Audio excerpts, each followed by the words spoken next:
Hey, it's your buddy Peace and Harmony with you here today.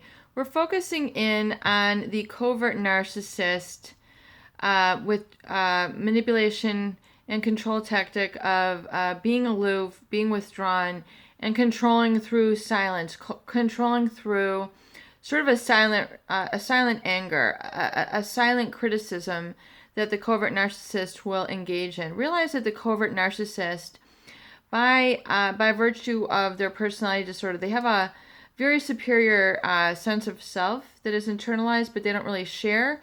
It kind of tends to emanate from them that they feel better than, superior to, and above than others. And so, to maintain this sort of grandiose feeling about themselves, they basically remain aloof and silent to others, really sort of demonstrating a lack of or demonstrating a sense of disgust or unhappiness with others by virtue of them giving them the silent treatment or very reduced amounts of communication. So it's very covert. It's very sort of uh, beneath the surface sort of manipulation tactic and not readily apparent to the eye. And this can become extremely hurtful because as a covert narcissist begins to ignore you, people begin to obviously feel ignored. They begin to feel like something is wrong with them. They begin to feel like I'm not worthy.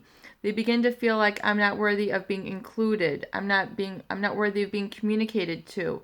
So these become internalized emotional states. These become internalized identity states, which tends to create a sense of alienation, which is really as John Bradshaw, it means when you experience part of yourself as alien or sort of foreign or feeling, like an unaccepted part of you or unacknowledged, unaware. You feel sort of separate from yourself. And you aren't really allowed to speak up. You're not permitted to express your anger. So your anger or your communication ability becomes alienated from yourself. You feel sort of part of you is shut off. Yet you're walking around with this shut off, numbed out, uncommunicated, invisible pain that becomes part of you in an internalized state. So you feel like you're carrying this shame, which is really it's a shame is feeling in an inherently flawed part of you. So it's like part of you that you can't accept. You're not accepting part of yourself. So it becomes almost like a phantom self, a phantom pain, an indelible, constant, chronic pain, which is the result of covert narcissist abuse and ignoring, stonewalling, things of that nature. And then people tend to also internalize a sort of anger that is a result of this, because as you can imagine, to be ignored, to be shut out, to be isolated, to feel alienated or not able to accept part of yourself as completely lovable, this creates a feeling of upset and distrust of self and really anger, because anger is the negative emotion to try to get you to the other side of that toxic negative feeling of feeling alien. So it's like an empowered negative state. And so, since you really, especially in the covert narcissist relationship, oftentimes it's occurring beyond the surface. You don't know what's going on. You can't articulate it. You can't put a finger on it. You know it's there, but you can't describe it. Yet, with your study and increased knowledge over time, you realize that this is, in essence, what is going on. And, eventually this anger can become quite violent, powerful, and rageful, and cause people to lash out at the source of this emotional abuse. And it really is a self-preserving and self-protecting energy. So it is declarative in nature, and it really does help you to create your boundaries and create a healthier sense of self if you're able to basically state, I'm so done with this. I don't deserve this. I'm worthy of more. I'm worthy of being communicated to and acknowledged and respected for the very humane, wonderful, compassionate, nurturing, and empathetic person that I am. So, hitherto, if you were, this anger was to just be kind of swallowed or not expressed because, it was so thwarted, or it was so unwelcome, or it was not permitted in a covert narcissist abusive relationship, marriage, family, or work setting. If you tend to repress this, stuff it down, stifle it down, then in essence you become a people pleaser. You just kind of give up. You just tend to focus on making, resolving the pain by keeping everyone else happy, conceding to their desires, acquiescing to their happiness. So suddenly, you are no longer living your own destiny, your own full repertoire of communication abilities, emotions, and experiences. You then become focused on managing this anger by people pleasing, by making this other person happy.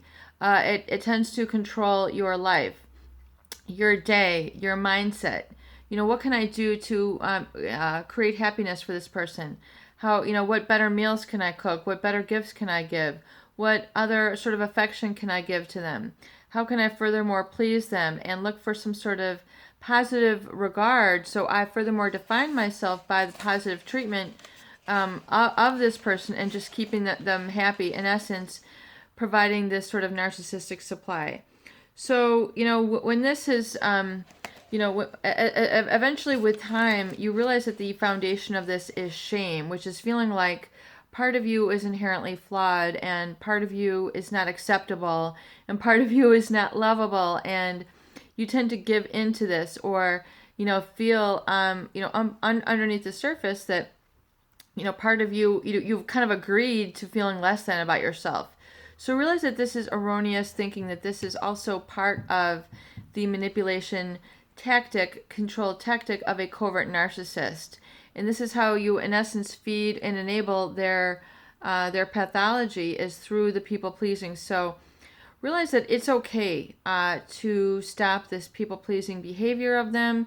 Realize it's okay to withdraw, this constant attention to them. And instead, I would say, learn to be codependent to yourself. Look at being people-pleasing yourself. Look at turning the tables around. Instead of being codependent and constantly trying to make others happy, be codependent to yourself. Focus entirely on making yourself happy, satisfying your needs, putting your health first, putting gifts to yourself first, making sure that you feel good and happy in the morning, providing the sort of compliments, supportive nature, and attitude and mindset. Rather than only directing that to others, direct that to yourself, if that makes sense. And if it does, just please write, that makes sense, because really you need to give unto yourself what you've been giving to others all this time, and begin that self-nurturing, that unconditional self-regard and self-acceptance. And realizing, putting your happiness, your fulfillment, your support, your nurturing, your good food, your nutrients, your supply, you need to be supplied to yourself.